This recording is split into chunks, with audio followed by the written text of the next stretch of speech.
damai dan bahagia. Banyak orang punya mimpi, tapi tidak semua orang punya kebiasaan untuk mewujudkannya. Disiplin adalah kemampuan untuk tetap setia pada proses, bahkan ketika motivasi telah hilang.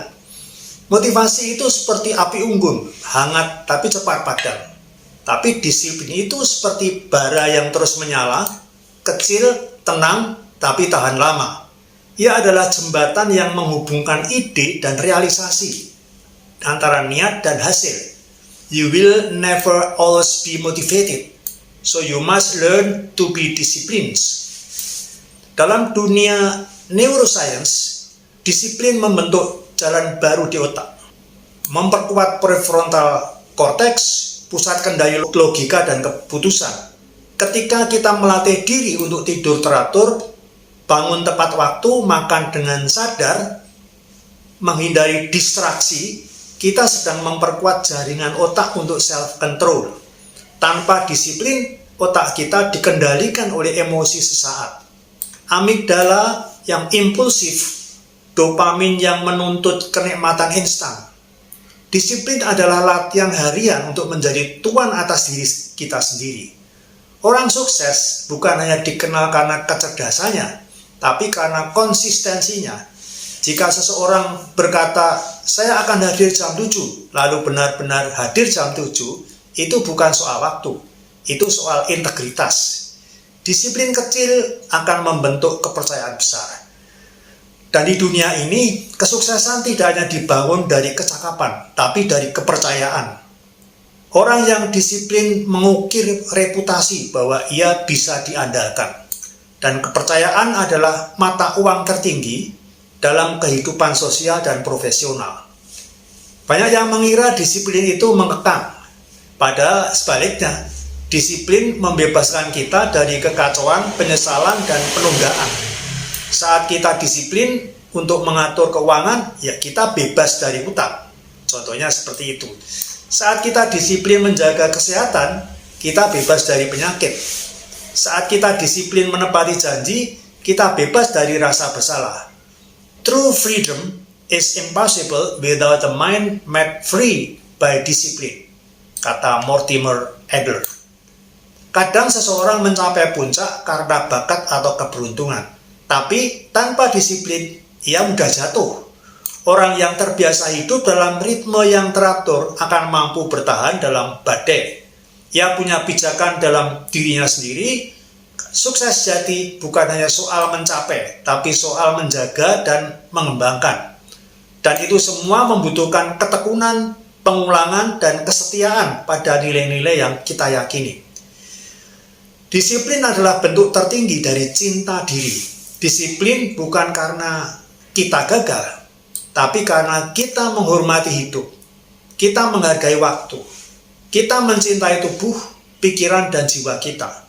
Setiap tindakan kecil yang kita ciptakan secara konsisten, berdoa, bermeditasi, berolahraga, makan sehat, belajar, menepati waktu, adalah bentuk cinta. Dan cinta itu dilakukan secara terus-menerus dalam bentuk tindakan akan berbuah kesuksesan yang bermakna dan kehidupan yang utuh. Contoh kedisiplinan untuk melaksanakan secara rutin acara harian, misalnya sholat. Ritme spiritual sehari semalam dari sholat bukan sekedar kewajiban. Ia adalah jeda. Jeda dari keramaian dunia dan keriuhan pikiran. 5 kali sehari kita berhenti. Berhenti untuk sujud, untuk berserah. Di dalam sujud, detak jantung kita menyatu dengan semesta. Gelombang otak kita menjadi melambat, masuk ke gelombang alfa, bahkan theta. Sains mencatat dalam sujud dan ruku, tubuh mengalami relaksasi yang nyata. Tulang belakang sejajar, darah mengalir ke otak. Tapi yang lebih penting, jiwa tersiram cahaya. Kita bukan sekedar manusia yang hidup, kita adalah hamba yang mengingat. Yang kedua, rutinitas yang kedua adalah meditasi. Diam yang menghidupkan. Setelah sholat kita kembali diam, bukan untuk berbicara, tapi untuk menyimak. Menyimak suara batin, Setiap hari minimal 20 menit kita duduk diam. Tidak untuk menghapus pikiran, tapi untuk menyadari bahwa kita bukan pikiran kita. Meditasi mengaktifkan korteks prefrontal, menurunkan aktivitas amigdala. Kita menjadi lebih tenang, lebih sadar, dan dari situ hadir rasa syukur yang tulus. Bukan karena kita punya banyak, tapi karena kita bisa merasa cukup. Diam bukanlah ketiadaan, ia adalah ruang kehadiran. Rutinitas ketiga adalah olahraga, yaitu gerak yang menyembuhkan. Tubuh ini bukan musuh, ia adalah kendaraan. Karena itu kita harus merawatnya. Minimal 3 kali seminggu kita bergerak. Bergerak untuk mengalirkan energi. Olahraga adalah bentuk cinta kepada tubuh. Keringat bukan hanya tanda lelah, tapi bukti bahwa metabolisme hidup itu berjalan. Endorfin dilepaskan, stres menurun, otot diperkuat, dan kita merasa ringan akhirnya. Bahkan setelah lelah, kita merasa utuh. Gerak fisik ternyata menyembuhkan luka psikis, jiwa pun ikut segar. Rutinitas yang keempat adalah intermittent fasting. Lapar yang menjernihkan.